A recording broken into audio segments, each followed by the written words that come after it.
ओम शांति। बाबांकर महावाक्य आज डेट 8 अगस्त 2026 प्राप्त मुरली ओम शांति। बाप दादा बाबा कहते मिठे बच्चे शांत रहिबार स्वभाव बहुत भल। शांत रहिबार स्वभाव बहुत भल। शांत स्वभावधारी बहुत मीठा होई थांते। फालतू कथा कहवा अपेक्षा बरम न कहवा भल। आज प्रश्न बाबा पचारचंदी केउ पिला मानकु समस्ते श्रद्धा करिथांते। केउ पिला मानकु समस्ते श्रद्धा करिथांते। निजकु सुरक्षित रखिबार साधन कौन? आमे कौन कले निजकु सुरक्षित रखि परिबो? बाबा कहछन उत्तर जी समस्तंकर बहुत आग्रहर सह स्नेहरे सेवा करिथांते। सेमानकु समस्ते स्नेह करिथांते। तुमको केबे हेले भी सेवार अहंकार आसीबा अनुचित।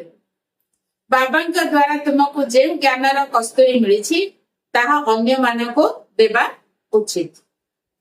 समस्तंको शिव बाबांकर याद देबाकू हेबो। एही यादर यात्रा द्वारा ही तुम्हें बहुत बहुत सुरक्षित रहिबो। जेते याद रहिबो सेते खुशी भी रहिबो एवं मैनर्स अर्थात व्यवहार सुधरी जीवो। ओम शांति। रुहानी बाबा बसी रुहानी पिला मानकु बुझाउछन। बुझाई बुझाई केते बुद्धिमान करी देउछंती। पाठ पढ़ा मध्य सहज अटे ना? ताहा हेला स्थूल पाठ पढ़ा ओ एहा हेउछि सूक्ष्म पाठ पढ़ा। तुमे संतान माने जानिछ एही पाठ बाबांक व्यतीत अन्य केही पढ़ाई पारिबे नाही। बाबा आसी ही छंती पवित्र करिबाकू एवं पढ़ाइबाकू। लक्ष्य उद्देश्य सम्मुखरे दंडायमान। तेणु एपरि पितांकु मने पकाइबा खुशीर कथा। खुशीरे लोम टांकुली उठिबा दरकार। पिला माने एक कथा मध्य जानिछंती जे आमको दिन प्रतिदिन शांति रे रहिबार अछि। समस्तंको शांति तो बहुत पसंद अटे। प्रसिद्ध लोक माने अधिक कथा कहंती नाही कि जोर रे कथाबार्ता करंती नाही। तुमे माने बहुत बहुत बड़ लोक हेउछ। वास्तव में लोक कहाजिबो नाही। तुमे माने तो देवता हेउछ। देवता माने बहुत कम कथा कहि थांती। तुमको मध्य जदि देवता हेबार अछि तेबे बाणी परिवर्ते चुप रहिबार आवश्यक अछि बा अभ्यास कर। जे माने शांति रे रहि थांती तांको पई विचार करा जाय जे सेमानकर निज उपरे अटेंशन अछि। तुमको जेहेतु शांति धाम जीवार अछि तेणु बहुत धीरे कहवा उचित। धीरे धीरे कथा कही कही शांति धाम को चली जीवार अछि। जेते तुमे शांति रे रहिबो सेते शांतिर शक्ति प्रभावित करि परिबो। तुमको बहुत शांति रे रहिबा उचित। बड़ पार्टी रे कथाबार्ता कले भल लागे नाही। क्रोध करिबा मध्य भल नुहे। पिला मानक मध्यरे कौनसी भी विकार रहिबा उचित नुहे। जांच करिबा दरकार मु काहा सह लड़ाई झगड़ा करू नाही तो। बाबा तो बुझाउछंदी खराब कथा सुन नाही, खराब कथा कुह नाही, खराब कथा देखो नाही। जे कथा तुमको पसंद नुहे सेही खराब कथा को तुमको दूरे रहिबा उचित। तेबे जाई दुई कर मुख बंद रहिबो। प्रत्येक कथा रे दैवी गुण को धारण करिबा उचित। केही जोर रे कथाबार्ता कले ताकू कुह शांत। एबे जोर रे कथा हुआ नाही। तुमे जानिछ आमे शांति स्थापना करूछु। सत्य जुगरे शांति रही थाए। मूल पतन तो शांति निश्चित रही। शरीर तो न थाए तेबे कहिबे किपरि? बाबा पिला मानकु बहुत श्रेष्ठ श्रीमत देउछन। ବୁଝାଉଛନ୍ତି ମିଠା ସନ୍ତାନ ମାନେ ଏବେ ତୁମକୁ ନିଜ ଘରକୁ ଯିବାର ଅଛି। ତେଣୁ ବାଣୀରୁ ବାବା କହୁଛନ୍ତି ତେଣୁ ବାଣୀରୁ ମୁଖୀକୁ ଆସ, ପୁଣି ସାଇଲେନ୍ସ ଅଥବା ନୀରବ ହୋଇଯାଅ। ଯିଏ ବି ଦେଖା ହେଉଛନ୍ତି ତାଙ୍କୁ ଏହି ବାର୍ତ୍ତା ଦିଏ। ତୁମେ ମାନେ ଯେତେ ନୀରବ ରହିବ ସେତେ ବୁଝିବେ ଯେ ଏମାନେ କେଉଁ ଧ୍ୟାନରେ ଅଛନ୍ତି, କେଉଁ ଧ୍ୟାନରେ ଅଛନ୍ତି। ଶାନ୍ତ ରହିବାର ସ୍ୱଭାବ ବହୁତ ଭଲ। ଶାନ୍ତ ସ୍ୱଭାବ ଯୁକ୍ତ ବ୍ୟକ୍ତି ସମସ୍ତଙ୍କୁ ବହୁତ ମିଠା ଅର୍ଥାତ ସ୍ନେହୀ ଲାଗିଥାଏ। ଫାଲତୁ କଥା କହିବା ଅପେକ୍ଷା ନ କହିବା ଭଲ। ତୁମେ ସଚ୍ଚା ସଚ୍ଚା ପେଗମ୍ବର ଅର୍ଥାତ ବାର୍ତ୍ତାବହ ଅଟ। ତୁମ ମାନଙ୍କର ସମସ୍ତଙ୍କ ଉପରେ ମେହନତ ଅର୍ଥାତ କୃପା ରହିବା ଉଚିତ। କୃପା କରୁଥିବା ସନ୍ତାନ ମାନେ ବହୁତ ଶାନ୍ତିରେ ବାବାଙ୍କ ୟାଦରେ ରହିବେ। ବାବାଙ୍କ ୟାଦ ରହିବେ। କେବଳ ବାର୍ତ୍ତା ଦେବାର ଅଛି ଯେ ଅବିନାଶୀ ବାବାଙ୍କ ୟାଦ କର, ତେବେ ଅବିନାଶୀ ସୁଖ ଶାନ୍ତି ମିଳିବ। ଲୌକିକ ପିତାଙ୍କ ପାଖରେ ବହୁତ ଧନ ଅଛି, ତେବେ ସନ୍ତାନଙ୍କୁ ବହୁତ ବର୍ଷା ମିଳିବ ନା। ବେହଦ ବାବାଙ୍କ ପାଖରେ ତ ବିଶ୍ୱର ବାସାଇ ରହିଛି, ଯାହାକି ପ୍ରତି 5000 ବର୍ଷ ପରେ ତୁମକୁ ସେଇ ବାସାଇ ମିଳୁଛି। ତୁମେ ସନ୍ତାନ ମାନଙ୍କୁ ସମସ୍ତଙ୍କର ବହୁତ ଆଗ୍ରହର ସହ ସେବା କରିବାର ଅଛି। ପ୍ରତ୍ୟେକଙ୍କୁ ସେବା ଯୋଗ୍ୟ ହେବା ଉଚିତ। ଯିଏ ସମସ୍ତଙ୍କ ସେବା ବହୁତ ସ୍ନେହର ସହିତ କରନ୍ତି ସେମାନଙ୍କୁ ସମସ୍ତେ ସ୍ନେହ କରିଥାନ୍ତି। କେବେ ହେଲେ ବି ସେବାର ଅହଙ୍କାର ଆସିବା ଅନୁଚିତ। ବାବାଙ୍କ ଦ୍ୱାରା ତୁମକୁ ଜ୍ଞାନର ଯେଉଁ କସ୍ତୁରୀ ମିଳିଛି ତାହାକୁ ଅନ୍ୟ ମାନଙ୍କୁ ଦେବା ଉଚିତ। ପରସ୍ପରକୁ ମନେ ପକାଇ ଦିଅ ଯେ ଶିବ ବାବା ମନେ ଅଛନ୍ତି ତ। ଏଥିରେ ଖୁସି ବି ମିଳିଥାଏ। ଯିଏ ମନେ ପକାଇ ଦେଉଛନ୍ତି ସେମାନଙ୍କୁ ଧନ୍ୟବାଦ ଦେବା ଦରକାର। ୟାଦର ଯାତ୍ରାରେ ତୁମେ ସନ୍ତାନ ମାନେ ବହୁତ ବହୁତ ସୁରକ୍ଷିତ ରହିବ। ଯେତେ ଯେତେ ୟାଦରେ ରହିବ ସେତେ ସେତେ ଖୁସି ରହିବ ଏବଂ ବ୍ୟବହାର ମଧ୍ୟ ସୁଧୁରି ଚାଲିବ। ତୁମକୁ ନିଜର କ୍ୟାରେକ୍ଟର ଅର୍ଥାତ ଚରିତ୍ର ନିଶ୍ଚିତ ସୁଧାରିବା ଉଚିତ। ପ୍ରତ୍ୟେକ ନିଜର ମନକୁ ପଚାରନ୍ତୁ, ଆମର ସ୍ୱଭାବ ବହୁତ ବହୁତ ମିଠା ତ? କେବେ ହେଲେ କାହାକୁ ନାରାଜ କରିଦେଉ ନାହିଁ ତ? ଏପରି ବାତାବରଣ କେବେ ହେଲେ ନ ହେଉ ଯେ କେହି ନାରାଜ ହୋଇଯାଏ। ଏପରି ଚେଷ୍ଟା କରିବା ଅଛି, କାରଣ ତୁମେ ସନ୍ତାନ ମାନେ ବହୁତ ଉଚ୍ଚ ସେବାରେ ଅଛ। ତୁମକୁ ଏହି ସାରା ମାଣ୍ଡବା ଅର୍ଥାତ ବିଶ୍ୱକୁ ଆଲୋକିତ କରିବାର ଅଛି। ତୁମେ ଧରିତ୍ରୀର ଚୈତନ୍ୟ ତାରକା ଅଟ। କୁହାଯାଏ ମଧ୍ୟ ନକ୍ଷତ୍ର ଦେବତା ଆକାଶର ତାରକା ତ ଦେବତା ନୁହନ୍ତି ନା। ତୁମେ ତ ତାଠାରୁ ମହାନ ବଳବାନ ଅଟ, କାହିଁକି ନା ତୁମେ ସାରା ବିଶ୍ୱକୁ ଆଲୋକିତ କରୁଛ। ତୁମେ ହିଁ ଦେବତା ହେବାକୁ ଯାଉଛ। ଯେପରି ଉପରେ ତାରକା ମାନଙ୍କର ରିମଝିମ ହେଉଛି, କେହି ତାରକା ବହୁତ ତେଜିଆନ ତ କେହି କମ ତେଜିଆନ, କେହି କେହି ତ ଚନ୍ଦ୍ର ମାନଙ୍କର ନିକଟରେ ଥାନ୍ତି। ତୁମେ ସନ୍ତାନ ମାନେ ଯୋଗ ବଳ ଦ୍ୱାରା ସମ୍ପୂର୍ଣ୍ଣ ପବିତ୍ର ହୋଇ ଚମକୁଛ। ଏବେ ତୁମ ସନ୍ତାନ ମାନଙ୍କୁ ଅବିନାଶୀ ଜ୍ଞାନ ରତ୍ନର ଲଟରି ମିଳୁଛି। ତେଣୁ କେତେ ଖୁସିରେ ରହିବା ଉଚିତ। ଅନ୍ତରରେ ଖୁସିରେ ଉତ୍ସାହିତ ହେଉଥାଉ। ତୁମର ଏହି ଜନ୍ମ ହୀରା ତୁଲ୍ୟ ବୋଲି ଗାୟନ କରାଯାଉଛି। ତୁମେ ବ୍ରାହ୍ମଣ ହିଁ ଜ୍ଞାନୀ ହୋଇଛ, ତେଣୁ ତୁମକୁ ଜ୍ଞାନର ଖୁସି ରହୁଛି। ଏହି ଦେବତା ମାନଙ୍କ ଠାରୁ ମଧ୍ୟ ତୁମେ ଶ୍ରେଷ୍ଠ ଅଟ। ତେଣୁ ତୁମର ଚେହେରା ଖୁସିରେ ସର୍ବଦା ପ୍ରଫୁଲ୍ଲିତ ହେବା ଦରକାର। ବାବା ପିଲାମାନଙ୍କୁ ଆଶୀର୍ବାଦ ଦେଉଛନ୍ତି, ମିଠେ ବଚ୍ଚେ ସଦା ଶାନ୍ତ ଭବ, ଚିରଜୀବ ଭବ ଅର୍ଥାତ ବହୁତ ଜନ୍ମ ବଞ୍ଚି ରୁହ। ବାବାଙ୍କ ଠାରୁ ଆଶୀର୍ବାଦ ମିଳୁଛି, ତଥାପି ପ୍ରତ୍ୟେକଙ୍କୁ ନିଜର ପୁରୁଷାର୍ଥ କରିବାର ଅଛି ଯେ ମୁଁ ଚିରଜୀବୀ କିପରି ହେବି।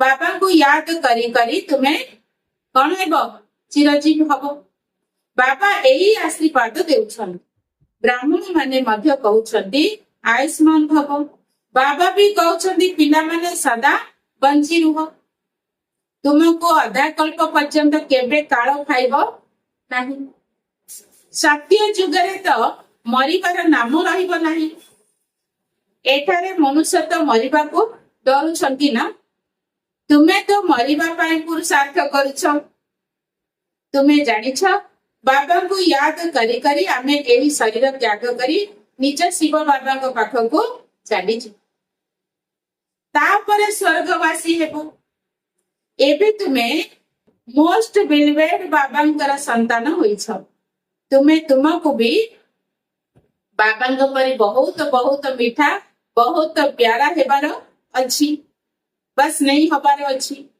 बाबा पत्र रे मध्य लेखुछंती मीठा मीठा लाडला सिकिदादा संतान मान बाबा बहुत मीठा अटंदी ना वास्तव रे अनुभव करूछ जे बाबा केते मीठा केते प्यारा अटंदी आमको भी एही परी करूछंती तुमे माने एक कथा मध्य जानिछ जे आमे केते मीठा केते प्यारा थिलु आमे ही पूज्यरु पुणी पूजारी होई निज को पूज्य कनु एहा भी बहुत आश्चर्यपूर्ण बुझिबार कथा तुमे संतान माने जानिछ अधा कल्प पाई आमर सब दुख दूर कला वाला बाबा एबे आसीछन कहउछंती हर हर महादेव एबे सेही महादेव तो नहांती दुख तो बाबा ही हरण करिवे दुख हरण करी सुख देला वाला एकमात्र बाबा अटंती अधा कल्प तुम्हें बहुत दुख देखिछ पांच विकार रोग बहुत बढ़ी चली एही बेमारी बहुत दुखी कर देउछि सेति पई बाबा कहउचंती मीठे बच्चे एही जेउ कर्मर खाता रहिछि ताको एबे ठीक कर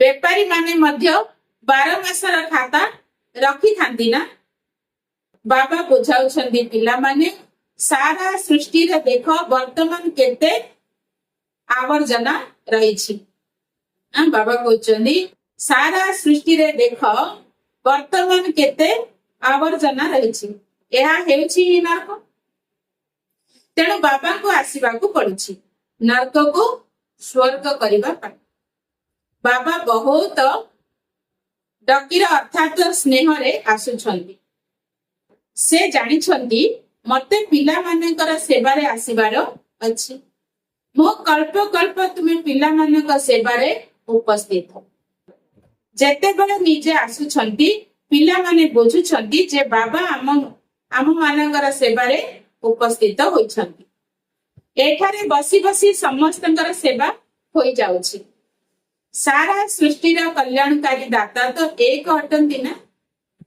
बाबा जानी छंती सारा दुनिया रा जेउ सब आत्मा माने भी अछंती समस्त को मते ही वर्षा देबा को आसीबा को पड़ुछि बेहद बाबांकर सृष्टि दुनिया रा आत्मा मान काडे को जाउछि जदि एठारे बसी छंती परंतु दृष्टि सारा विश्व आडे को एवं सारा विश्व रा मनुष्य मान को ऊपरे रहुछि काहे कि ना सारा विश्व रा निहाल परिवार अछि ड्रामा प्लान अनुसार कल्प पूर्व भली सारा विश्व रा आत्मा माने निहाल होई जे बाबा सब पिला मान को मने पकाउछन दृष्टि तो जाउछि ना संगम जुगरे ही बाबा पिला मान को सेवा रे उपस्थित हेउछंती तांको परि अन्य केही भी सेवा करि परिबे नाही तांकर हेउछि बेहदर सेवा तुमे संतान माने मध्य बाबा को सेते बेले प्रत्यक्ष करि परिबो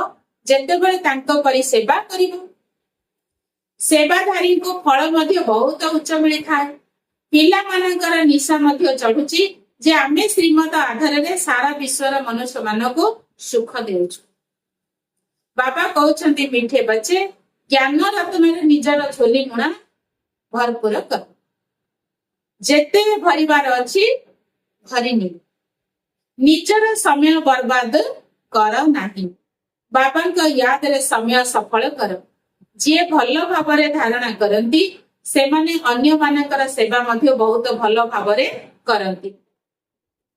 ସମୟ ନଷ୍ଟ କରିବେ ନାହିଁ। ପୁରୁଷାର୍ଥ କରି ପିଲାମାନଙ୍କୁ ଅନ୍ତର୍ମୁଖୀ ହେବାର ଅଛି। ଅନ୍ତର ଆତ୍ମା ଅଟେ ନା, ଏହା ନିଶ୍ଚୟ କରିବାକୁ ହେବ ଯେ ଆମ ଆତ୍ମା ମାନଙ୍କୁ ବାବା ବୁଝାଉଛନ୍ତି। ସୋଲ କନସିୟଲ ଅର୍ଥାତ ଆତ୍ମାଭିମାନୀ ହୋଇ ରହିବାର ଅଛି। ପ୍ରକୃତ ଅନ୍ତର୍ମୁଖୀ ହେବା ଆମର କାମ। ଅନ୍ତର୍ମୁଖୀ ଅର୍ଥାତ ଭିତରେ ଯେଉଁ ଆତ୍ମା ଅଛି ତାକୁ ସବୁ କିଛି ବାବାଙ୍କ ଠାରୁ ହିଁ ଶୁଣିବାର ଅଛି। ବାବା ସ୍ନେହରେ ବାରମ୍ବାର ବୁଝାଉଛନ୍ତି ମାତା ପିତା ଓ ଅନ୍ୟ ସବୁ ଭଲ ଭଲ ଅନ୍ୟାନ୍ୟ ବଡ ଭାଇ ଭଉଣୀ ମାନେ ଅଛନ୍ତି ଯେଉଁମାନେ କି ଭଲ ସେବା କରୁଛନ୍ତି ତାଙ୍କ ଠାରୁ ଶିଖ।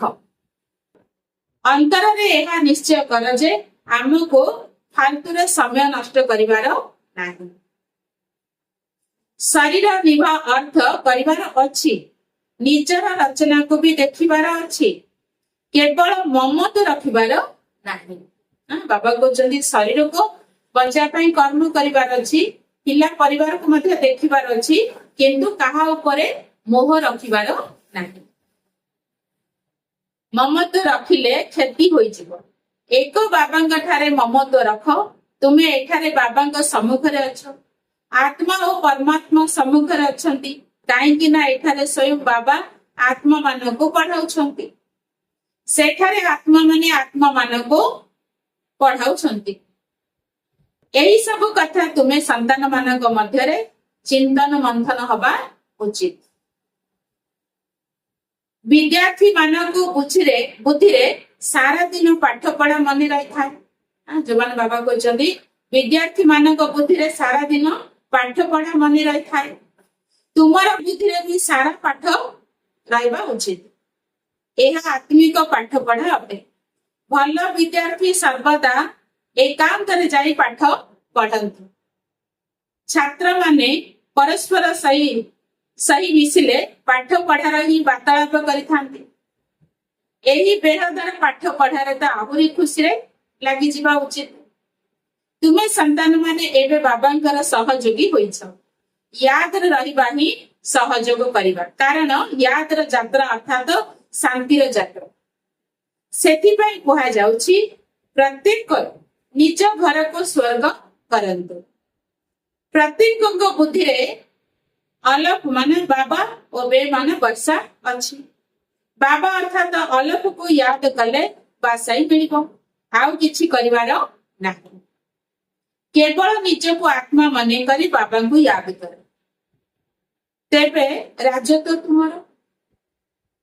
ତୁମେ ସନ୍ତାନ ମାନେ ସମସ୍ତଙ୍କୁ ଏହି ବାର୍ତ୍ତା ଦେଇ ଚାଲ କି ବାବାଙ୍କୁ ୟାଦ କର, ତେବେ ସ୍ୱର୍ଗର ରାଜତ୍ୱ ତୁମକୁ ମିଳିଯିବ। ଆଚ୍ଛା, ମିଠା ମିଠା ଶିଖିଲା ଦେ ସନ୍ତାନ ମାନଙ୍କ ପ୍ରତି ମାତା ପିତା ବାପ ଦାଦାଙ୍କର ମଧୁର ସ୍ନେହ ଭରା ସ୍ମୃତି ଏବଂ ସୁପ୍ରଭାତ। ଆତ୍ମିକ ପିତାଙ୍କର ଆତ୍ମିକ ସନ୍ତାନ ମାନଙ୍କୁ ନମସ୍ତେ। ନମସ୍ତେ ବାବା, ନମସ୍ତେ। ଧାରଣା ପାଇଁ ମୁଖ୍ୟ ସାର। ପ୍ରଥମ ପଏଣ୍ଟ, ବାବାଙ୍କ ୟାଦରେ ନିଜ ସମୟ ଆବାଦ ଅର୍ଥାତ ସଫଳ କରିବା ଉଚିତ। ଏହି ଅମୂଲ୍ୟ ସମୟ କେଉଁଠି ବି ବର୍ବାଦ କର ନାହିଁ। ପୁରୁଷାର୍ଥ କରି ଅନ୍ତର୍ମୁଖୀ ଅର୍ଥାତ ସୋଲ କନସିୟଲ ହୋଇ ରହିବାର ଅଛି, ମାନେ ଦରକାର। ନମ୍ବର 2, ଏବେ ଆମେ ଦେବତା ମାନଙ୍କ ଠାରୁ ବି ଶ୍ରେଷ୍ଠ ବ୍ରାହ୍ମଣ ଅଟୁ। ଏବେ ବାବାଙ୍କ ଦ୍ୱାରା ଅବିନାଶୀ ଜ୍ଞାନ ରତନର ଲଟରି ମିଳିଛି। ଜ୍ଞାନୀ ହୋଇଛ ତ ଚେହେରା ସଦା ଖୁସିରେ ହର୍ଷିତ ହୋଇ ରହୁ। ଅନ୍ତର ଖୁସିରେ ଚଳୁଛି। ବାବା କହିଛନ୍ତି ଅନ୍ତର ଖୁସିରେ ଉଛୁଳି ଉଠୁଥାଉ। ବାବା ଆଜି କଣ କହିଲେ? ଏବେ ଆମେ ଦେବତା ମାନଙ୍କ ଠାରୁ ବି ଶ୍ରେଷ୍ଠ ବ୍ରାହ୍ମଣ ଅଟୁ। ଏବେ ବାବାଙ୍କ ଦ୍ୱାରା ଅବିନାଶୀ ଜ୍ଞାନ ରତନର ଲଟରି ମିଳିଛି। ଜ୍ଞାନୀ ହୋଇଛ ତ ଚେହେରା ସଦା ଖୁସିରେ ହର୍ଷିତ ହୋଇ ରହୁ। ଅନ୍ତର ଖୁସିରେ ଉଛୁଳୁଛି और उठुଥାଉ। वरदान, संकल्पर महादान द्वारा प्रत्येक संकल्पर सिद्धि प्राप्त करुथिबा मास्टर सर्वशक्तिमान भव।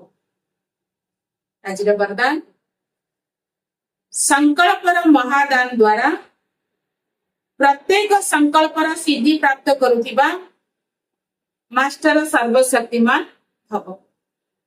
जे पिला माने मनर संकल्प द्वारा शक्ति गुड़िक को दान करिथांती सेमाने को मास्टर सर्वशक्तिमान रो वरदान प्राप्त हो जाई थाए। काहेकि ना मनर संकल्प द्वारा शक्ति गुड़िकर दान करिबा द्वारा संकल्प रे एते मात्रा रे शक्ति जमा हो जाए जहा कि प्रत्येक संकल्प रे सिद्धि प्राप्त होई थाए। सेमाने निजर संकल्प को केउठारे इच्छा सेठारे गोटिए सेकेंड भितरे स्थिर करि पारिबो। कारण संकल्प गुड़िक सेमानकर अधीन रे रही थांती। सेमाने निजर संकल्प गुड़िक उपरे विजयी होइथिबा कारणरु चंचल संकल्प वाला को मध्य किछि समय पाई अंचल बा शांत करी देई पारिबो। जो मानक मन भितरे चंचलता आस्थाए ए माने सेमाने को मध्य शांत करी देई थांती। को माने जो माने निजर संकल्प को निज अधीन रे रखि थांती। आज स्लोगान जदि निरंतर एकमात्र बाबा संगरे रहिबो तेबे संग दोषरु सुरक्षित रहिबो। जदि निरंतर एकमात्र बाबा संगरे रहिबो तेबे संग दोषरु सुरक्षित रहिबो। अच्छा ओम शांति।